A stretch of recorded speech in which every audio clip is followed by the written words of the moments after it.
Good morning, everyone, and thank you for being here. I'm State Representative Tom Weber, and I represent the 64th District, which includes parts of Lake and McHenry counties. We are here today because the people of Illinois, because the people here in Illinois deserve safety, justice, and accountability. But instead, they have been handed a deeply flawed law, the Safety Act, that has failed to deliver on its promises and continues to put families at risk. The Safety Act has stripped judges of their discretion, making it harder to detain dangerous individuals before trial. It has weakened law enforcement's ability to do their jobs effectively, creating confusion and uncertainty in the legal system.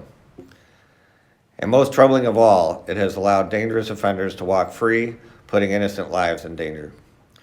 One tragic example of this failure is the story of Megan Bos, a young woman whose life was cut short and whose family now faces unimaginable grief. Megan, a 37-year-old woman from Antioch, Illinois, was reported missing in February. Her mother, Jennifer, spent weeks searching for her, posting flyers and praying for her safe return.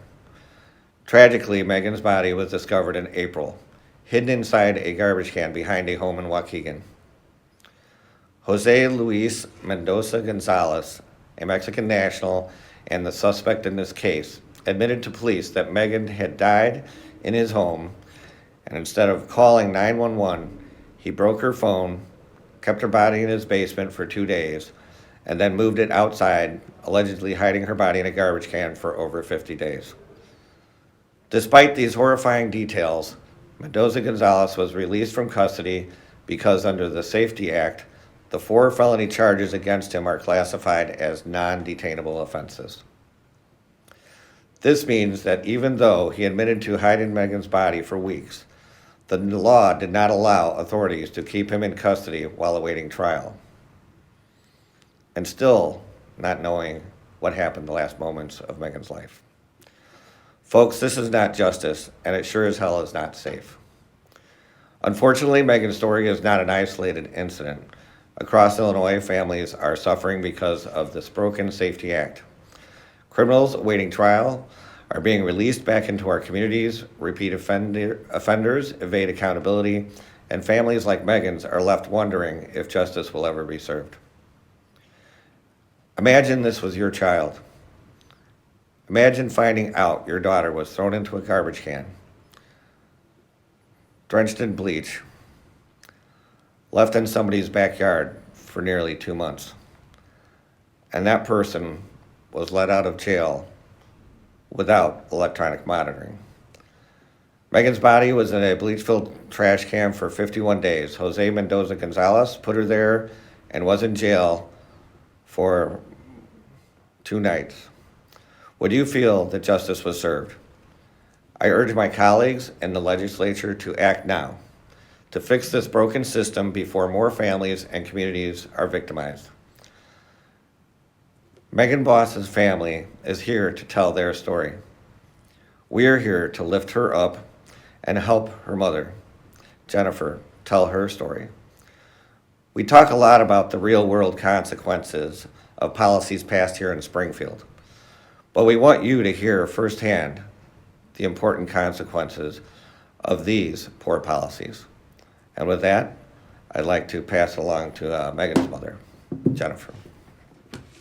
Thank you,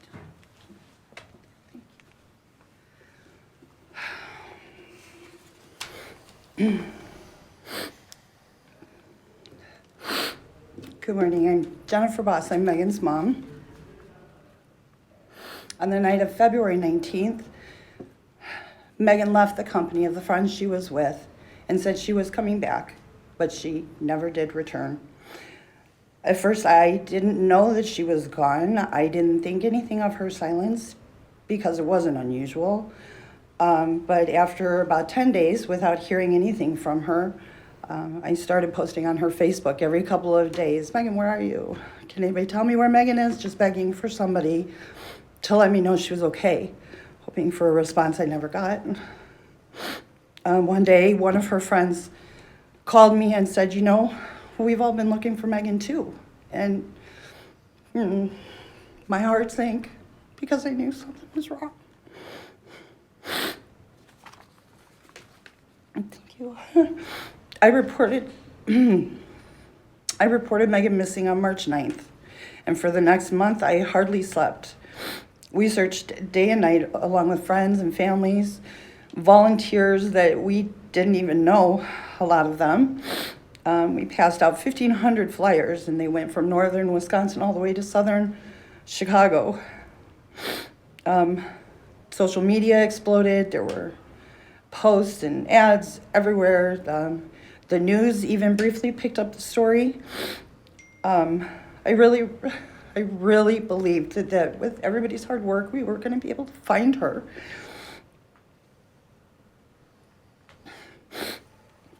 Four weeks later,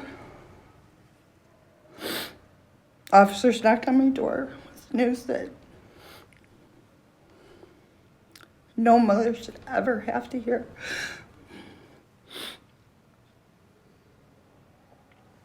They found Megan, and she was an angel.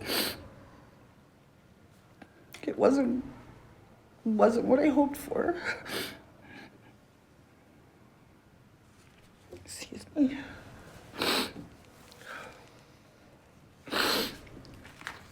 The man who admitted to being with Megan that night said she had taken some unknown drugs, and when he returned to the room a few minutes later, she was gone. Instead of calling 911, he wrapped her in a blanket and he hid her in his basement for 2 days. Then he placed her in a garbage can and took her outside, where he kept her for 51 days. He said he was scared. He destroyed and got rid of her phone. He poured bleach on her.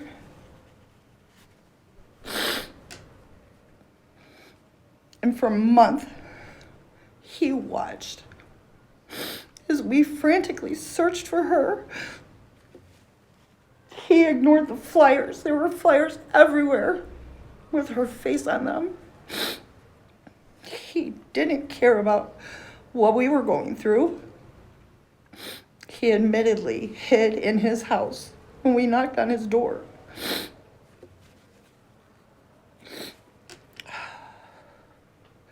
Jose Mendoza Gonzalez had 51 days to do the right thing, but he didn't. He confessed to all of these things, and still, due to how his charges are classified under the Safety Act, he was released the next morning without bail or monitoring.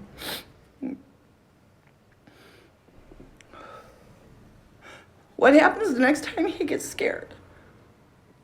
What's he going to be willing to do? We are still waiting for answers today.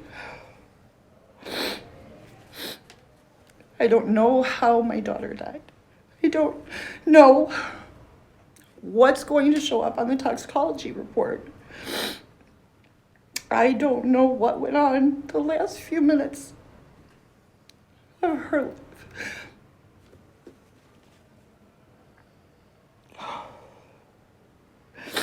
What I do know is that under the umbrella of the Safety Act, the man who hid her body in a bleach-filled trash can for 7 weeks still got out of jail free, less than 24 hours after being arrested.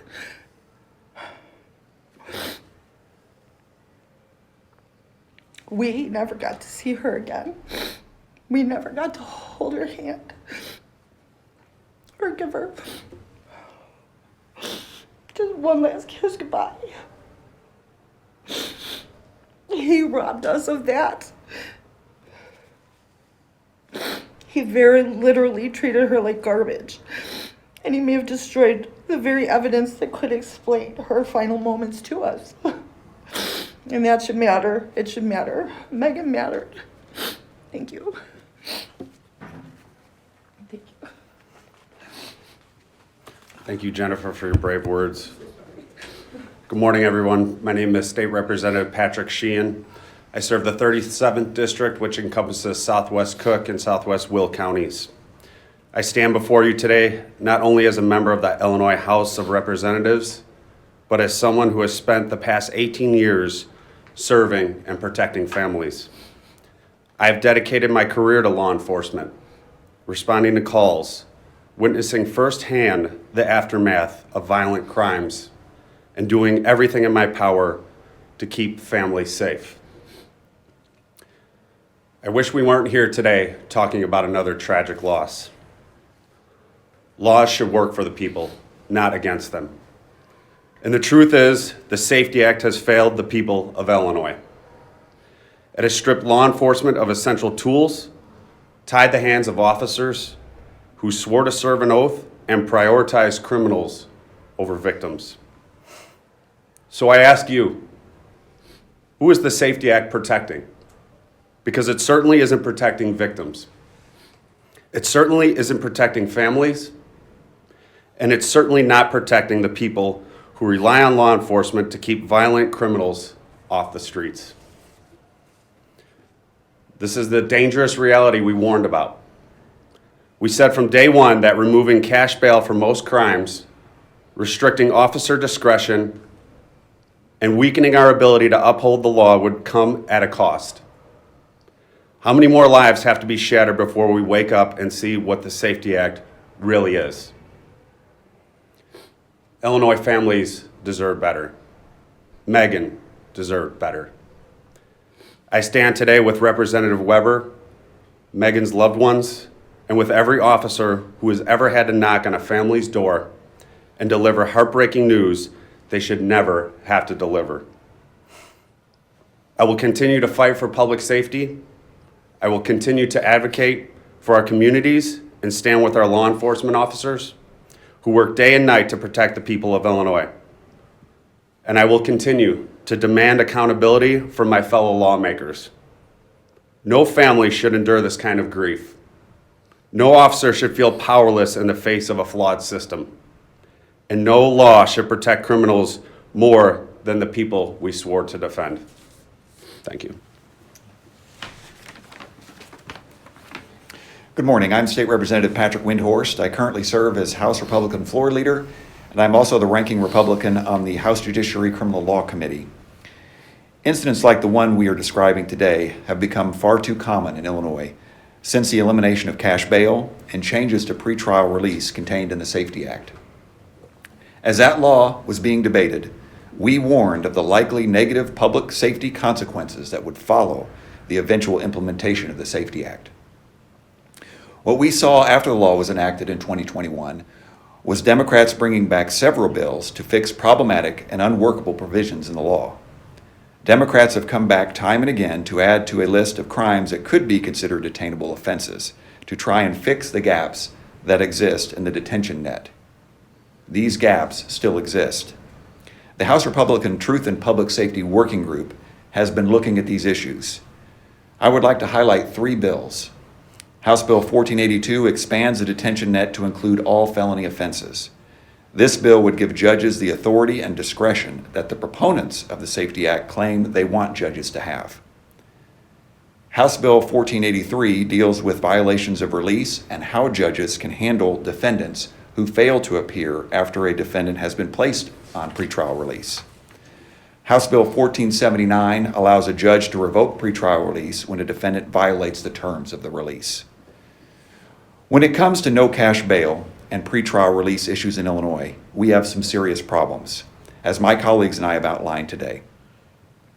We're here to work to protect our constituents, to restore public safety and trust in the criminal justice system, and to ensure that no other family has to endure the pain and trauma experienced by the Bos family.